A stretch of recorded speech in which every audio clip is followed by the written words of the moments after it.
Hi, and welcome to Steve Wraith's True Crime Podcast. I am delighted to welcome Shay Doyle. And this breaks a little bit of a duck for me because normally on my show, the True Crime Show, I tend to have former criminals who've turned their lives around or people who've had experiences in well-known and notorious crimes or with notorious criminals. And of course, many of you who've listened to the Charles Bronson, aka Charles Salvador recordings, will know that we've had him on the show as well on numerous occasions. So welcome, Shay. You've got a fantastic life story. You've got a book coming out called Deep Cover, which we'll look at towards the end of the podcast. I'm going to do what I do, and most podcasters do. Start at the beginning, though. Tell us a little bit about your childhood and where you were brought up. Yeah, well, first, Steve, thanks for having me on. Nice to know I'm the first police officer from the wrong side of the law you had on. So, yeah, thanks for having me. So, yeah, look, I grew up in Manchester. I certainly wasn't born in a silver spoon background. I was brought up on a pretty rough council estate in Manchester. Second generation Irish parents, come from a big Irish sort of extended family. My mum had 7 brothers, all of whom had had a taste in strange ways at one point or another. So I grew up with some characters in the family, and grew up with some siblings as well, and my mum and dad. Bit of a turbulent upbringing. My dad had been fetched up in care, and so he had his own issues and stuff, which sort of came into play later in my life. So yeah, certainly not a silver spoon upbringing by any stretch of the imagination. Interesting. I mean, you brought up with siblings. Were you in the middle? Were you the oldest? Were the youngest? I was the eldest, yeah. I was the eldest brother, yeah. A lot of responsibility there then, I guess, when you're in that kind of position as each child comes along. Yeah, we were quite a large family, and as the eldest brother, you do feel a sense of responsibility for your siblings for sure. Were you a happy child? Was it a happy childhood? Obviously, I would imagine it's quite, it's quite tough for any family to raise that many kids, and funds are going to be tight. But can you remember any happy times? Yeah, of course. Yeah, I mean, I detail it in the book. Really, my dad had mental health issues later, and sort of been in care, and he could be quite a violent person, my father, and. But there were happy times, there were good times, we had holidays and stuff like that. And my dad was a hard-working bloke, he was a bricklayer. Later had pubs in some of the rougher ends of Manchester. And I kind of grew up in around pubs and stuff. So, yeah, I had a really fun, interesting life as such. But there was tension with my mum and my father, and sometimes it could be a bit unbearable at home, which kind of led me into my first sort of career, really, sort of getting away from it. Okay, yeah, Manchester, I've been many times. I know a lot of people down there, and it's a bit like Newcastle. I think they coined the phrase, it's grim up north. Did you feel like it was like that when you were living in Manchester, when you were born and raised there, or you're like me in Newcastle? I love my city. I'm proud of where I come from. Yeah, no, I love Manchester. Manchester is in my DNA. It's part of who I am, and I absolutely love the city. But yeah, I grew up, I was born late 70s, grew up in the 80s, a lot of social deprivation. Life was a bit different then to what it is now. There wasn't the opportunities. So, I grew up around a lot of things that, quite frankly, Steve, probably the path set for me was for the other side of the law, to be truthful. A lot of my friends went down that path. A lot of people I'm still friends with today went on that path, and I think that's probably what aided me in my career later on when I became a police officer and an undercover police officer. What was it like at school for you? Did you enjoy it? Were you a regular attender, or were you bunking off? Yeah, I was one of the lads. I sort of again, I talk about this in the book. I wasn't somebody that was academic. Sports were my thing, but I was reasonably bright. Sort of naturally quite bright for some reason, and had an ability to just sort of get things done. I left school with no GCSEs because I didn't turn up, basically, because I had my mindset on a path. But there was certain incidents where my mum got called into the school and said, look, Shay just spends his days staring out the window. So my mum's like, well, I'll get his dad to give him a bollocking, and sharp and smarten him up. But really what they meant was he's really bright, you know, and if he could apply himself and he could do really well. And but unfortunately at school I never did apply myself, which was something I regretted later in life, really. Yeah, I mean that's the hard thing, isn't it? You know, when you know you've got intelligence, and you maybe have a mindset on a career path. You know, sometimes school just doesn't benefit you. I was very similar. But you say you were interested in sport. What kind of sports were you into? Yeah, so I mean, obviously football. We played the football, big where I was. But boxing was the big thing in my neighbourhood. You know, there's a local Irish boxing club. We'd all go down there, and you know, pretty much it was almost compulsory. You know, we had to go down there and get punched in the face. You know, and kind of learn what it was about. Which I always credit boxing with giving me confidence in all other areas of my life, both even now as a grown man. You know, and some of the work I did, being able to sort of defend yourself and look after yourself was something that absolutely gave me confidence in all areas of my life. Yeah, That's good. I mean, like, you know, sport is very important for young lads, and it brings out the best of them. That's good. I mean, did you take it up after you left school? Were you into that, you know, those kind of sports when you left? Did you have any ambition maybe of becoming a sportsman? yeah. I mean, I was never good enough at football. Boxed as a kid, and I was okay. And I joined the army at 16. You see, Steve. So I carried on boxing in the army, and I boxed pretty regular as an amateur in the army as well. So yeah, I did carry on. Was I good enough to go? I probably could have got a pro ticket. Would I have been any real high level? Probably not. Truth be told, maybe an area title sort of level, maybe would have applied myself. But yeah, it just wasn't to be for me. You know, I did the amateur stuff, boxed in the army, and yeah, you know, I really enjoyed it, and it was something that I look back and glad I did. So you leave school, as you said, no GCSEs, but you decide on a career path which leads into the army. Was that something you wanted to do, or was it an option that had been put in front of you? How did that come about? Yeah, so like I say, you know, there were some torrid times at home. My dad was struggling with his mental health, and that just led to quite often sort of confrontations, and you know, it was just the army. I was working as a hod carrier at 15. I left school at 15 because of the way my birthday falls, and so I went straight onto a building site because my dad was a bricklayer, got me a job, and lumping bricks about, and I thought there's got to be easier ways of making a living than this kind of thing. So sillily walked past the Army Careers Office in Manchester one day and saw, you know, the blokes in exotic places holding guns, and I thought, well, that looks great. That looks a bit of me. And I was quite a good runner, good at boxing and stuff like that. So I thought it seemed like a good fit. So, you know, I walked in, and the next thing you know, I'm 16 years of age. I joined an infantry unit. And was that local? No, actually, my first posting was to London, and then I went to Cyprus for 2 years, which was great. Not much soldiering going on, but lots of other stuff, you know, drinking and women and fighting and song and that kind of stuff. It was a great laugh, yeah. Yeah, I mean, did you find the training easy? Because obviously, you know, when you go in, you've got to have a level of basic training, and then obviously you pass out and then you're deployed. Did you find the training easy? Yeah, I mean, being away from home wasn't a massive issue for me. You know, some of the lads obviously struggled with that side of it. You know, I'd never been mollycoddled, so it wasn't a big culture shock to me. You know, to get up and have to make my bed and stuff like that. That wasn't a big issue for me, and I'd always sort of fend for myself anyway. So that, in terms of joining the military, that wasn't a culture shock. And like I said, you know, again, you know, the football, the boxing, stuff like that. I was a fit young man, so in terms of the physical challenges of being an infantry soldier, the 6-month training, I pretty much flew through it, yeah. And at 16, you're malleable, aren't you? You know, you bloke shouting at you and whatnot. I'm not sure how I'd react to it today, but at 16, you just get on with it, you know, you swallow it up. So how long were you in the army for? About 7 years. Yeah, so obviously after Cyprus, where did you go from there? Did you have any more postings? Northern Ireland. My first operational tour duty was in Northern Ireland, South Armagh. So I was 18 years of age, and was stationed at a place called Besbrook Mill in South Armagh, which was known as Bandit Country at the time. And you know, it was a real sort of hotbed of provisional IRA activity. And I come out of there, and it was at the time the busiest heliport in Europe.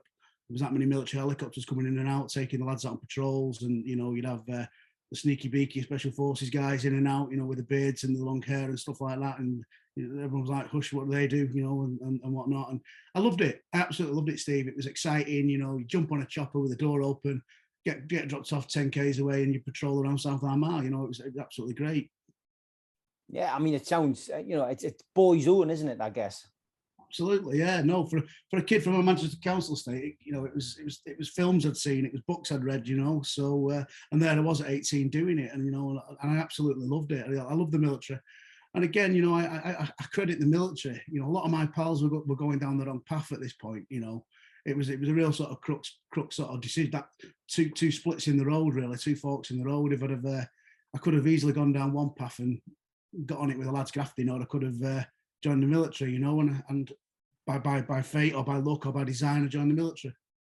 Yeah. So, I mean, obviously the military gives you that discipline, also gives you a bit of financial security. I guess, were you sensible with your money? I mean, obviously Cyprus, I would imagine you were spending it as quickly as you were earning it, but the Irish venture, etc. Were you starting to think about getting on the housing ladder and your future? I'd love to tell you I was dead sensible with money, Steve, but I wasn't. I was, to be quite honest with you, I pissed a lot of it up the wall. But I was young. I was young and daft. I had nice cars. I liked a nice car. I used to fly around in nice cars. But cars were my thing as a young man, and I'd fly around in a nice motor that I couldn't really afford, and be on the piss and being daft and being a lad, really. And so yeah, I'd love to say that I saved up a load of money and was really sensible, but I wasn't. I guess your parents were very proud of the fact that you hadn't gone down that other road. Yeah. My mum for sure. My old man was a bit of a rogue, so I don't think he'd have been too fussed in it really. I mean, he was very proud I joined the military and stuff, but yeah, like I say, a lot of my mum's brothers were rogue, shall we say? So it kind of wouldn't have been that frowned on, I think, if I'd had took the wrong path. But my mum for sure was certainly happy I'd stayed out of the jail. That's for sure. You mentioned sport as well. We touched on it. Football. Are you into football? Are you a red? Are you a blue? Well, being from Manchester, I support Manchester City, don't I? I love it. Yeah, I mean, look, Man City again. It's one of those grounds. I do like the new ground. I did prefer Main Road. I'm a football fan. Come down there. What was your views? Completely going off tangent here, but what were your views on Newcastle's takeover? Because obviously Manchester City have been through a similar kind of takeover, and you came out of the doldrums. I think City and Newcastle have always been very similar clubs. Always the sleeping giant, always the bridesmaid, never the bride. But this injection of cash has led to glory for Man City, and the elusive Champions League is the only thing that you need to win now. Yeah, and that's coming this year, Steve. So do you know what? What I love about what's happened at City is that then, we get some stick for the oil sheiks coming in and pumping money into the club and all this. But do you know what? They've regenerated East Manchester. They've given employment to people who weren't in employment. The area has changed. The face of the area has changed from being almost a slum into a regenerated area. Provided employment, it's provided purpose. And what people don't talk about at Manchester City is the string of young talent coming through who were local. That's what Pep's put in place with that money, and they're developing young talent, not just buying in the big names, and they're starting to come through, Phil Foden, people like that. So I think it'll be a great thing for Newcastle. I think they're a massive club. It's like you say, a sleeping giant like City were, and I'm pretty sure over the next few years you're going to see massive transformation and big things coming up to the northeast. Yeah, I think we're going to have the oil derby, aren't we, between Newcastle and Man City? That's what it's going to be kind. And I guess you'll be happy because we'll be pushing Manchester United further and further back, mate. So it's a win-win for you.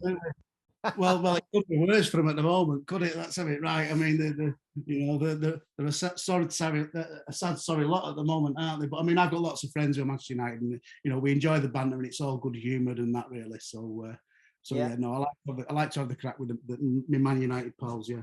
Well, rumour has it that they're going to turn Old Trafford into a potato field, so they'll have something to pick in May.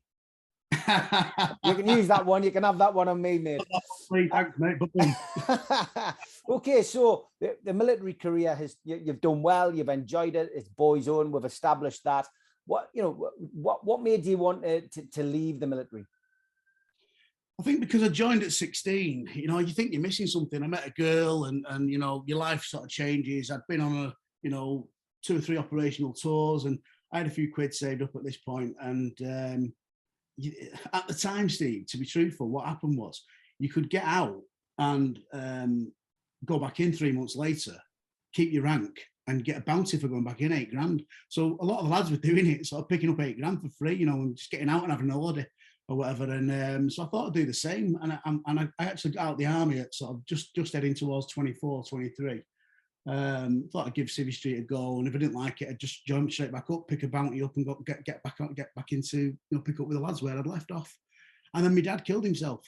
My dad hung himself. So it just changed my family dynamic, you know. My mum, I mean, he was only 47 as well, so you know, my mum was now, who's going to be the breadwinner, who's going to put, you know, food on the table, who's going, you know, and you know, I, you know, my siblings and whatnot. And I just felt a real sense of responsibility. And I thought, I just can't jet off, you know, to Iraq here now and be away for 6 months. You know, I needed to be at home and sort of be the man of the house kind of thing. And so that's what happened. And I was at a bit of a crossroads, a doldrums in my life. I got straight back onto the building sites, working as a hod carrier for a mate. And sort of, you know, kind of what do I do myself now kind of thing, you know. I mean, obviously, you know, any death in the family is awful, but, you know, was there any signs of your dad taking his own life? I mean, you say that he had mental health issues. Was there maybe a feeling that, you know, that something might have happened like this, or was it a shock? Yeah, I mean, he wasn't. There was no cry for help or anything of that nature. He you know, he liked to drink, unfortunately, and he was struggling with his own demons from being in care, and you know, he'd had a tough upbringing, which he never spoke about. He was one of the old school, you know, they didn't talk about the feelings, did they? He was a brickie, he was a man's man, you know, and he wasn't one for sort of sharing. He was, you know, tough as old boots, my old man, you know, and he was very much, you know, he just didn't share and talk about them things. And unfortunately, I think in the end, that's what caught up with him, and he couldn't go on, and unfortunately hung himself, yeah. I couldn't imagine, you know, after going in the military and enjoying yourself as much as you did, to then going onto the building sites, you must have been thinking, this isn't my future. I've got to be looking for something else. So is that why you decided to join the police? Yeah, well, it's almost twist of fate, really. I had absolutely no aspirations to join the police, and whatsoever. And I never thought someone like me could join the police, if I'm honest with you. You know, I certainly didn't come from a long line of policemen, and there weren't any from my area, and I knew that I'd joined the police. It just wasn't the done thing. I got a phone call off a pal of mine who'd heard about my dad dying, and I'd been in the military with him. And he rang me up and he says, I've just got in the police, and it's all right. It's a laugh. And I was like, listen, not for me. You know, I'd never be able to show my face around here again. You know, if I joined the old bill. And so he was like, listen, mate, you know, kind of fuck what everyone thinks. Just it's great. It's a laugh. You know, the money's okay compared to what we would have run in the military. And he's like, you know, why don't you give it a go? So it mulled around my head for about a month, really, thinking, kind of thinking they wouldn't want me anyway. You know, I had no qualifications to my name. I was a sort of rough sort of Mancunian council estate kid, and you know, straight out the military, and mulled around my head, and I thought, you know what? In the end, I thought, my dad's just killed himself. I've got the sort of this building site. It's great, you know. I was earning decent money, and the lads were great, but you know, you start to think, am I capable of a bit more than just lugging bricks about? And just decided to put the form in with not much expectation, Steve, to be truthful, and then yeah, managed to get through the selection procedure quite highly, and got offered a job. I mean, again, you know, you keep yourself fit. You know, that seems to be the thing all the way through your life. You enjoyed sport at school. You know, you joined the army. So I guess the police test was never going to be an issue.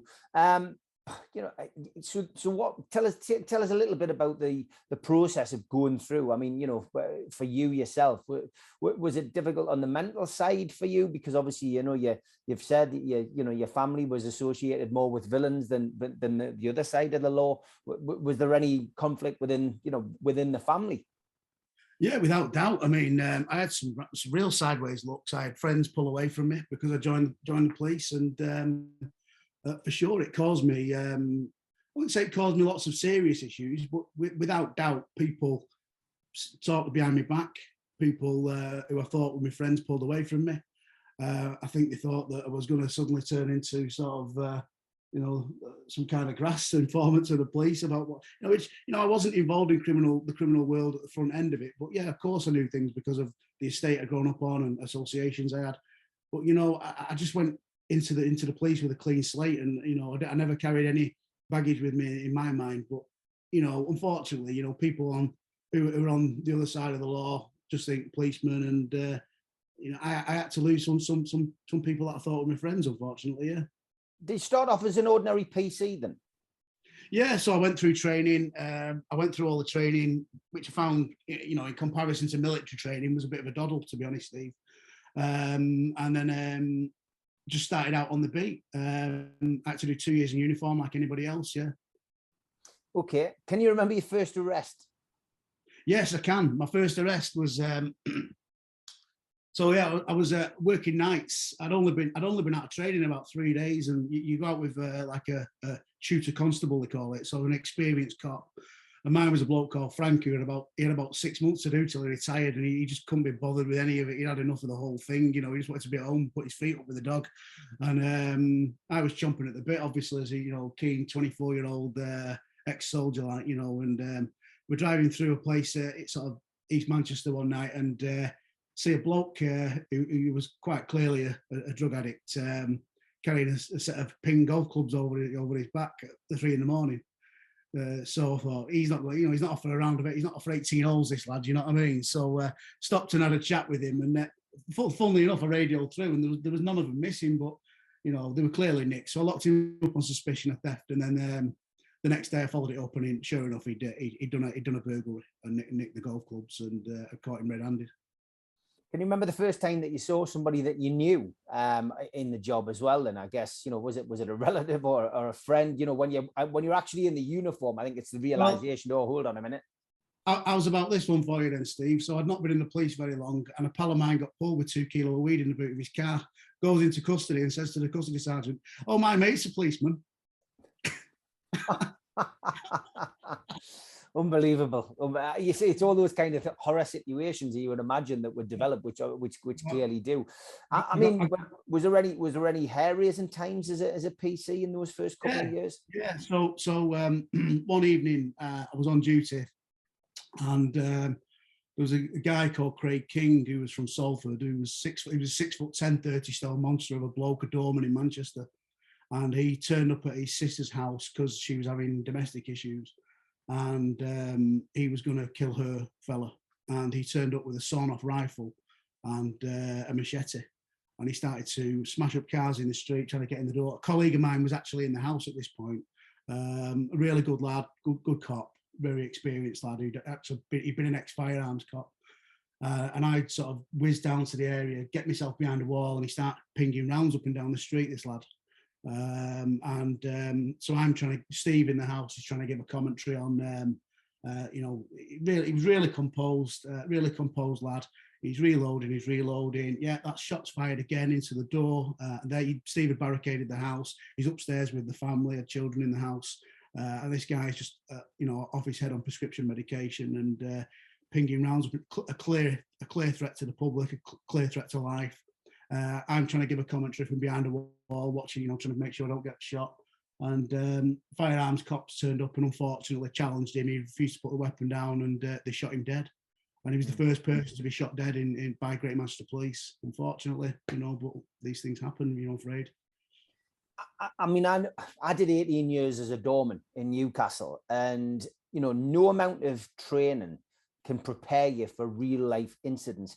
And I guess that's the same in the police, because ultimately, something like that, you can't prepare for it. You genuinely kind of prepare for it. And a lot of it comes on common sense, conversation with your colleagues, planning, and then obviously, putting your plan into action and hoping that it comes off.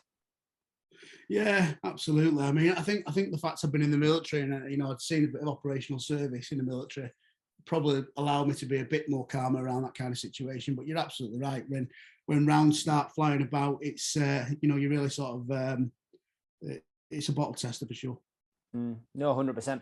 Obviously, Manchester had the nickname Gunchester, and this was really down to the fact that as we see now with gang culture, there was gangs in Manchester, and different areas were run by by different gangs. I mean, was this at the same time that you decided to become a police officer?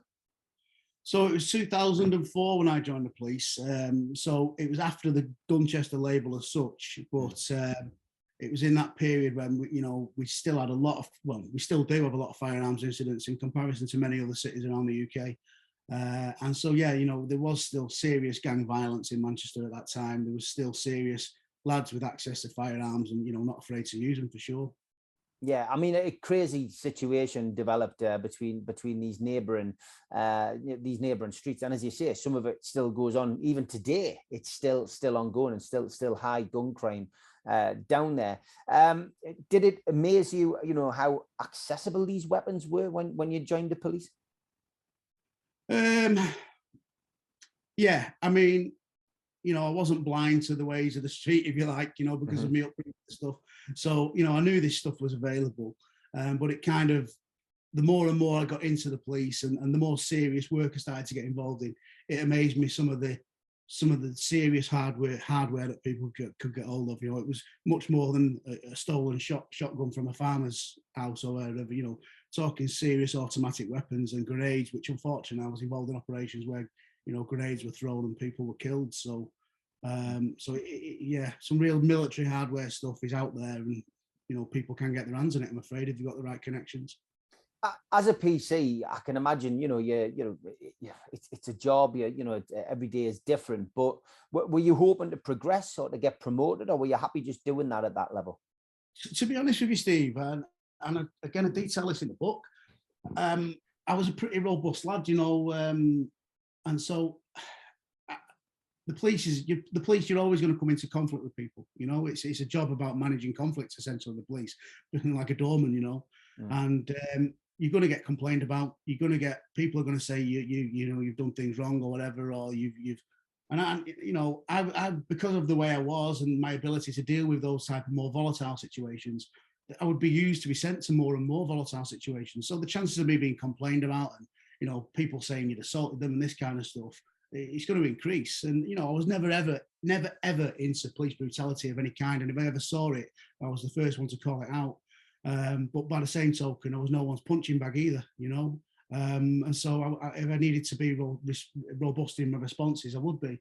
So in the end, I kind of got a bit disillusioned with uniform policing. I thought everything had settled down at home, and I actually put my resignation in to leave the police, and I was going to rejoin the army. I thought it's just not for me. I'll give it a go. And like I said, a lot of pals have pulled away from me. So I just thought, you know what? I've had a go. I don't think it's for me. Even though I was a pretty good cop, I decided I was going to rejoin the army and go back to my pals. But then, pretty fatefully, again, sort of another twist of fate, we had an old DCI. He was an old school DCI. He was a bit of a scary bloke, to be honest with you. Summons me to his office, and he'd heard I was going to put my resignation in. And he said, look, are you a good lad? Are you a good cop? There's a lot more to the police than uniform policing. Do you want to come work on my organised crime unit and give that a bash before you make your decision to leave? So I thought, I'd seen these lads around the neck in jeans and t-shirts, and they'd act on information from informants, and they'd go out and come back with a kilo of coke or a kilo of heroin and guns and stuff like that, and make big arrests. And I thought, you know what, it looks interesting. It felt a bit sneaky beaky and secret, and I thought, yeah, I'd like to give it a go. Why not?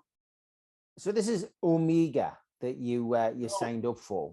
No, that's not Omega, Steve. That was no. So that was the organised crime unit. So that again, it's covert, but it's not undercover. Okay, so tell us about the undercover crime unit then. Yeah, so I was in the organised crime unit for around 6 months, and a lad tapped me on the shoulder and said, have you thought about working undercover? I think you'd be good at it. You've got the demeanour, you've got the bit of presence about you. And I just didn't present like a police officer, you know what I mean? I spoke still very much a kid off a Manchester Council estate, and that's how I came across, and probably still do to this day, to be truthful. And he said, look, he'd had a go at it, but the selection's really tough. It's really sort of like 9 months long.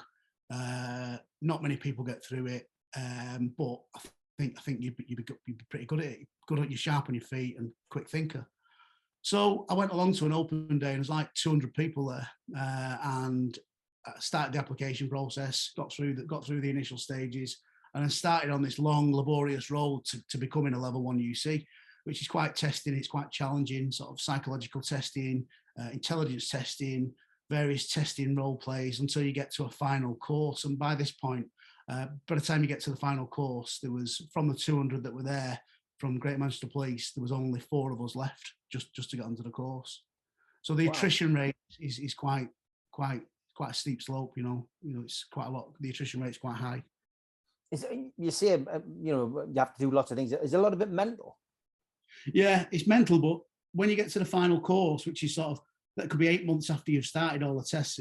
Initially, it's intelligence tests and psychometric, and then also they get psychotherapists, psychiatrists to sort of assess you and make sure you've got the right sort of mental capability to undertake the work. And you're not somebody that's going to burst into tears at the sign of some nasty words being said to you and things like that. You've got to be quite a robust individual. And then once you get to the final course, it's all about sleep deprivation. They spend 2 weeks, basically, you end up sleep deprivation, and they ramp up the levels of paranoia.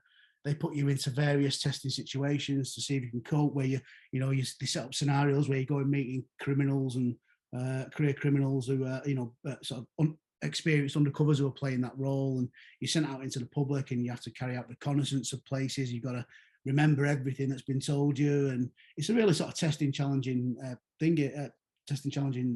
procedure. And at the time, there was only the Metropolitan Police and Greater Manchester Police who were allowed to run that course. And nationally, 400 people that year went for it, and only 3 of us would pass. So you get down to that last 4. Are you aware who else has got down to the last 4? Yeah. You all do the final course together. So on my final course, there was 4 from GMP and then 4 from different forces. So there was 8 on our final course, and from the 8, so only 3 of us would pass. Yeah, and we would all do the course as a cohort. Go through the course together. Yeah, and one by one, people pull out because they can't hack it, or they just can't take the pressure of it. I'm probably not doing it justice, really. You really see who people are when you start giving them sleep deprivation. When people are operating on 2 and 3 hours sleep a day, and then you're asking them to think about operational matters and putting them in testing scenarios against people, criminals and stuff like that. It's a really sort of testing couple of weeks at the end of it.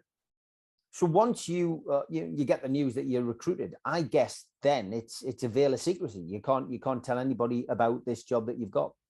Yeah, so I was a level 1 UC, which is the highest level you can be. There's various levels. There's a level 2s and things like that. They'll normally portray hard drug users, and go and buy £10 bags of brown or £10 rocks on the street, and that's the sort of level they play at. Level 1, you're talking long-term infiltrations into serious organised crime groups and terrorist groups, and they can be long-term or short-term, depending on what the kind of operation is. But I specialised in long-term cold infiltration. Cold infiltration is where nobody introduced me, so there's no informants introducing me or anything like that. I had to make every criminal contact through my own sort of wits and guile, really. Okay, so tell us what you can about the first job. Obviously, we want people to buy the book, Deep Cover, and the link to purchase the book and pre-order the book is down below. Can you tell us about your first job? Yeah, my very first undercover job. Actually, I don't particularly detail it very much in the book, but my first undercover job was against a bent police officer. Wow. So I actually got a bent police officer, and I won't go into where it was in the country, because I was a national asset. I could be posted anywhere in the country or in Europe, to be honest. And so it was in the UK, and it was a particular police officer whose brother was a villain, and his brother was taxing drug dealers. And this cop had a bit of a gambling habit, and on his days off, he decided he'd go taxing drug dealers with his brother. So that was then once they'd got the gear, they had to offload it. So obviously, police received intelligence about all this, and then we set about trying to set up a purchase from him, which I was able to do. Unbelievable. And did you infiltrate him? Just by getting to know him, knowing where he drank. You get a document. Yeah. That's exactly it. We had an intelligence picture around him, and I slowly but surely infiltrated him and became his pal, which he never disclosed he was a police officer to me.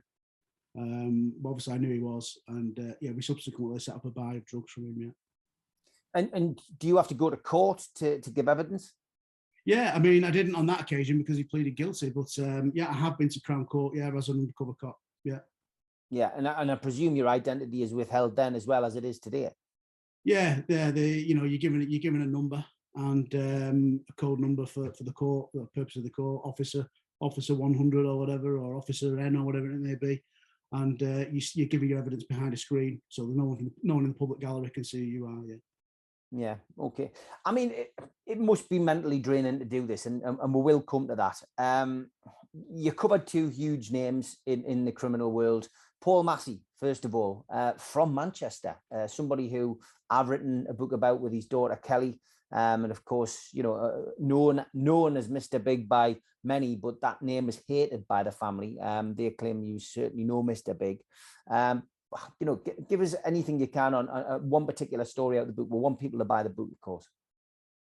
Yeah, no, I mean, obviously I had quite a full undercover career, and then after I moved out of undercover policing, I became a detective sergeant, and you know, worked at the regional crime squad, and worked on really high level organised crime operations. And when Paul was murdered, I mean, I grew up in Manchester, so Paul was a big name to me. You know, even as a young man, I'd heard his name. You know, as you know, he was what he was. He was almost an iconic figure in Manchester and Salford.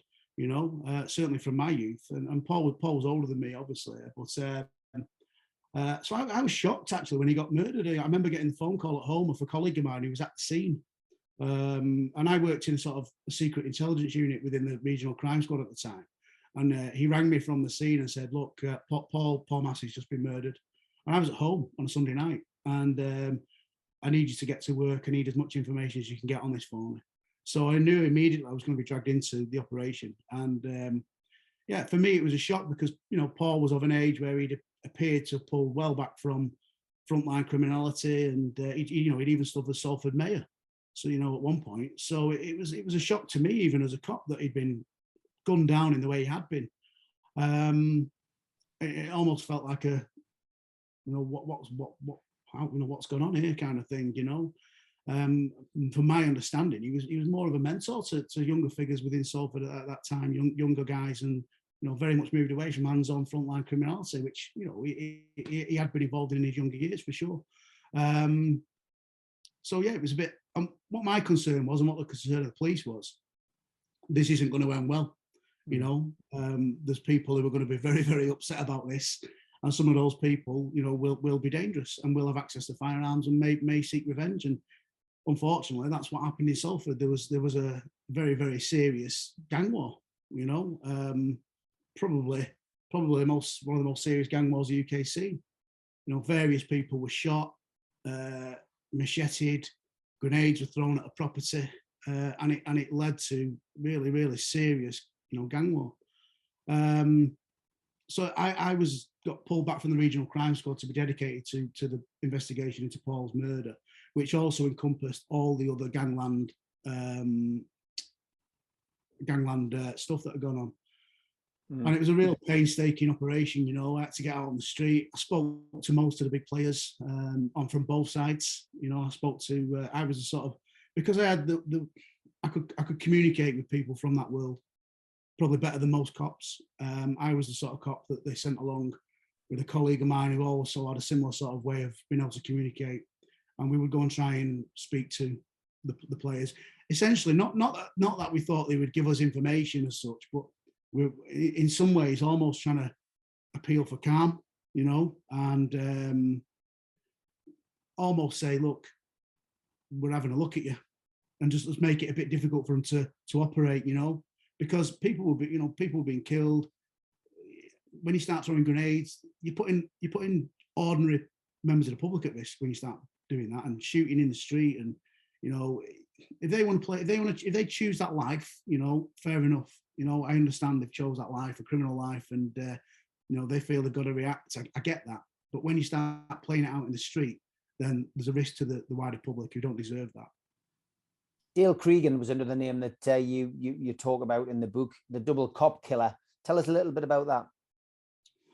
Yeah, again, Dale Cregan was somebody that I had dealings with early in my career, and when he murdered Mark Short in the pub in Droylsden in Manchester, again, we get the feeling in the police was this isn't going to end well, because the Short family themselves were, you know, well established in East Manchester as a crime family as such and involved in criminality.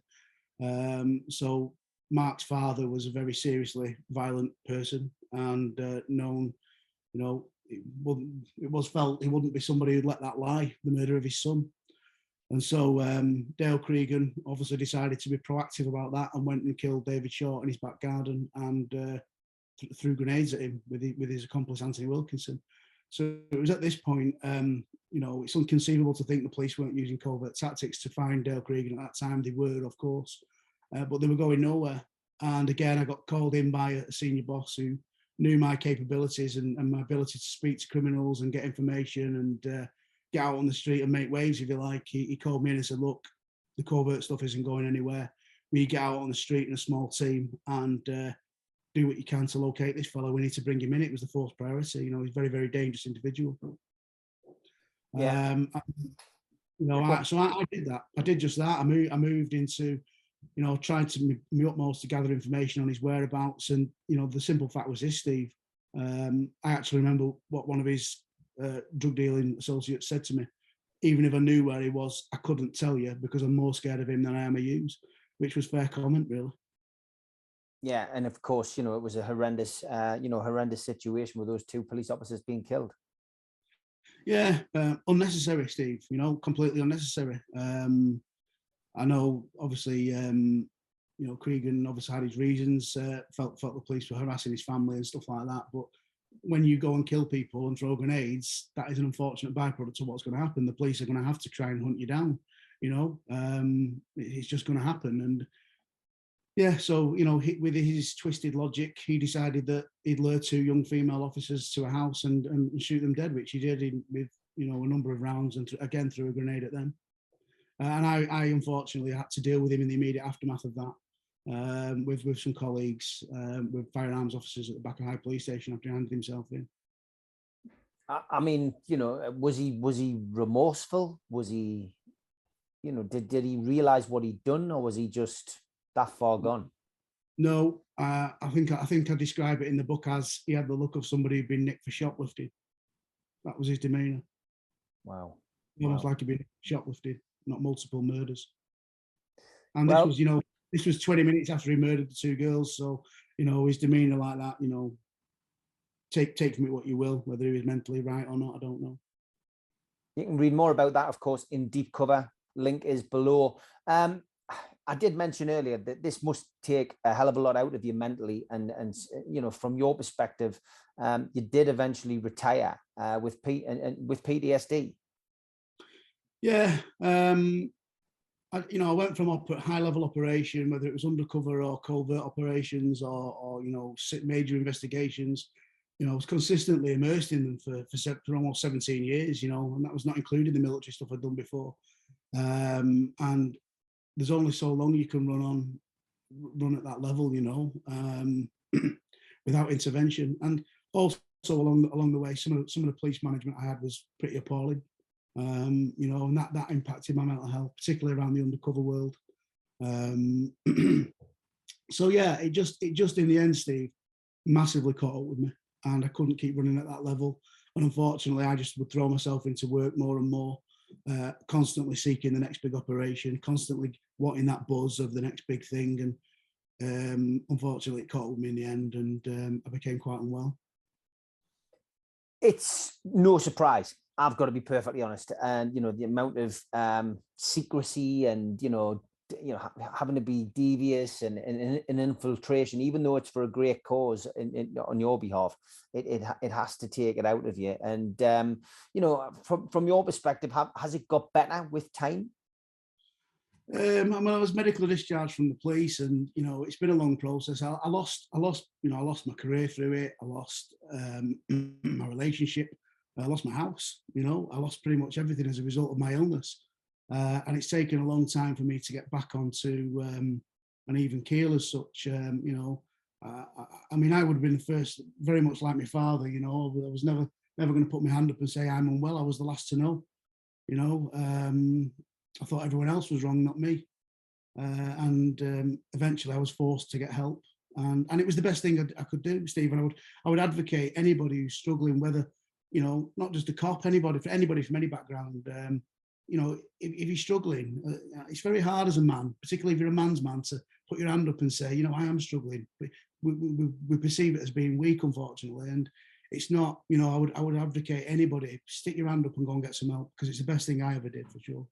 Yeah, great message, and it's something we advocate on this channel, on many of our shows, whether it's the football or the true crime. You know, it is good to talk. Make sure you speak to people, and also, you know, if you feel that somebody may be, you know, feeling the strain and stress of everyday life, give them a ring. You know, we did a campaign on this channel, getting people just to ring somebody, phone a friend, you know, phone one person a week who you maybe haven't spoken to for a week, a month, a year. Because ultimately, those people might just, you know, thank you for that call. And you know, and it is very, very important, especially in these testing times, COVID, and, you know, things going on abroad. It's a terrifying time for everybody, and we all really do need to pull together. The book must have been a therapy in itself. I know as a writer, sometimes it's best just to sit down and get in front of the computer and start typing, and, you know, getting a lot of those stories and memories out must have helped you a little bit. Yeah, the book came about by accident, Steve. I never set out to write a book and get it published. You know, it was just I had a real dilemma after, you know, I'd spent 25 years in the military and the police, and what does someone like me do? You know, I was still relatively young, in my early 40s, and, you know, what the hell does someone like me do now? It's all I'd known. So, you know, I knew I needed to get well, which I, you know, I still continue with today. But I started to write down some of the things I've been involved in, and some of my feelings around it. And you know, I'd read lots of police books, which I just thought were rubbish. A lot of them, you know, didn't give it sort of warts and all, and you know, the stuff that actually goes on. And I thought, you know what, I could write better than that, I'm sure. And so I met with Scott Hesketh, who's a BBC journalist, and he sort of looked through what I put together and my thoughts, and he was like, "This is brilliant. You know, I think that the public would love to hear this stuff. You know, it would be a real insight for them." So we started to work on it, and then, you know, we went to the publisher, and I had no great hopes that anyone would take it on, and sure enough, the first one we took it to took it. Fantastic, great stuff. Well, Deep Cover, you can see the link below. Make sure you buy it. Any message for anyone watching who is maybe thinking about getting into that line of work that you've been involved in? I mean, would you still advocate, you know, joining the police force or joining the military? Is there anything you would like to say to anybody watching who would like to do that? Do you know what? I think for a young person, the military, for me, I credit it with steering me away from a path that might have been very different, you know. So I've got a lot of love for the military and the sort of things it did for me and shaped me as a person and stuff. The police, it's a very difficult job. You know, you're damned if you do, damned if you don't. I've got issues with police recruitment and the type of person they seem to be targeting to recruit at the police now. I don't think someone like me would get in the police anymore, you know, which I think is unfortunate. I think the police miss out on a lot of talent from estates up and down the country where people may not have had access to higher education. And I think they're missing out on a lot of talent. And that, for me, is one of the key things why there's a huge divide between the police and the public at the moment and the communities. But, you know, that's a sort of personal thing I've got about police recruitment. But yeah, look, the police is a fantastic career. There's so many different avenues you can take, and you will see a side of life that, you know, not many people get to see, but it is tough. It is tough, and you've got to look after yourself if you do it. Shay, it's been an absolute pleasure interviewing you. Good luck with the book. The link is below. Deep Cover. Best of luck, Shay. Thanks very much. Thanks, Steve. Thank you, mate. Bye-bye.